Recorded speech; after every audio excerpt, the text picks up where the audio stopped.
laid his ship alongside of her to leeward, it was evident from the very first that she could not meet the English ship on anything like equal terms. In a quarter of an hour his flag captain, Rotherham, grasped Collingwood's hand, saying, "I congratulate you, sir. Her fire is slackening, and she must soon strike." But the Santa Ana fought to the last, till only a single gun, now here, now there, answered the steady pounding fire of the Royal Sovereign's broadside. At 2:30 her colours came down. Collingwood told his lieutenant to send the Spanish admiral on board his own ship, but word was sent back that Alava was too badly wounded to be moved. More than 400 of the Santa Ana's crew had been killed and wounded. The Tonnant, third ship in Collingwood's line, and one of the prizes taken in the Battle of the Nile, captured another flagship, that of the gallant Rear Admiral Magon, the Algeciras. As the Tonnant went through the Allied line, after exchanging fire with the Fougueux and the Monarca, the Algeciras raked her astern, killing some 40 men. The Tonnant then swung round and engaged the Algeciras, and was crossing her bows when Magon, trying to run his ship alongside her to board, entangled his bowsprit in the main rigging of the English ship. She was thus held fast with only a few forward guns bearing, while most of the broadside of the Tonnant was raking her. From the foretop of the Algeciras a party of marksmen fired down on the English decks, and wounded Captain Tyler badly. Admiral Magon in person tried to lead a strong body of boarders over his bows into the English ship. Mortally wounded, he was carried aft, and of his men only one set foot on the Tonnant. This man was at once stabbed with a pike, and would have been killed if an officer had not rescued him. The ships lay so close that the flashes of the Tonnant's guns set fire to the bows of the Algeciras, and the flames spread to both ships. A couple of British sailors dragged the fire hose over the hammock nettings, and while the guns were still in action they worked to keep down and extinguish the flames. One by one the masts of the Algeciras went into the sea, carrying the unfortunate soldiers in the tops with them. In a little more than half an hour she lost 436 men, including most of her officers.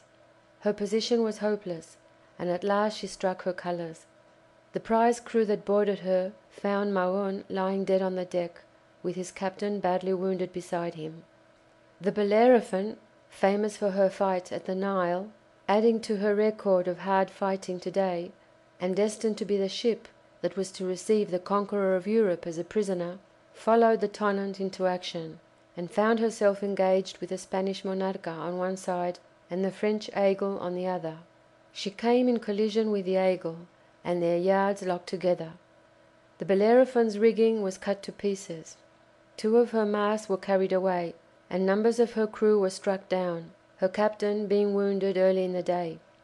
A little after 1:30 the Aigle drifted clear, and was engaged by, and in half an hour forced to strike to, the Defiance. Meanwhile the Bellerophon was hard at work with 2 Spanish ships, the Monarca and the Bahama, and so effectually battered them that at 3 o'clock the former was a prize, and the other surrendered half an hour later. The Tonnant, after her capture of Magon's ship, shared in the victory over another brave opponent, Commodore Churruca, and his ship, the San Juan Nepomuceno. Churruca was the youngest flag officer in the Spanish Navy. He had won a European reputation by explorations in the Pacific and on the South American coasts.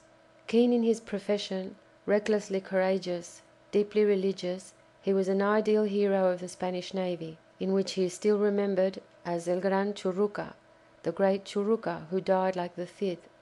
He had no illusions, but told his friends he was going to defeat and death, and he knew that when he left Cadiz he was bidding a last farewell to the young wife he had lately married.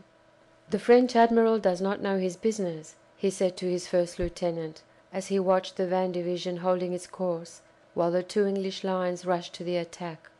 As the English closed with the Spanish rear, Churruca's ship came into close action with the Defiance, and was then attacked in succession by the Dreadnought and the Tonnant.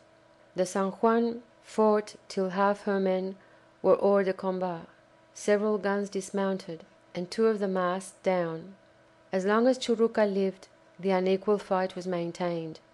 For a while he seemed to have a charmed life, as he passed from point to point, encouraging his men. He was returning to his quarter-deck when a ball shattered one of his legs.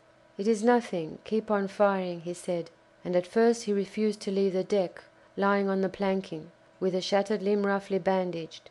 He sent for his second in command, and was told he had just been killed. Another officer, though wounded, took over the active command, when at last Churuca, nearly dead from loss of blood, was carried below.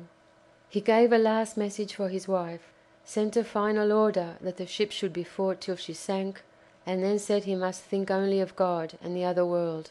As he expired, the San Juan gave up the hopeless fight. The 3 ships all claimed her as their prize, but it was the Dreadnought that took possession. The French Swiftsure, once English, was won back by the Colossus, after a fight in which the Orion helped her for a while. With her capture 1/3 of the enemy's whole force, including several flagships, was in English hands. The victory was won. It was now only a question of making it more and more complete. Shortly after 3 o'clock, the Spanish 80-gun ship Argonauta struck to the Belle Isle, which had been aided in her attack by the English Swiftsure. A few minutes later the Leviathan took another big Spaniard, the San Agustin, carrying her with a rush of boarders.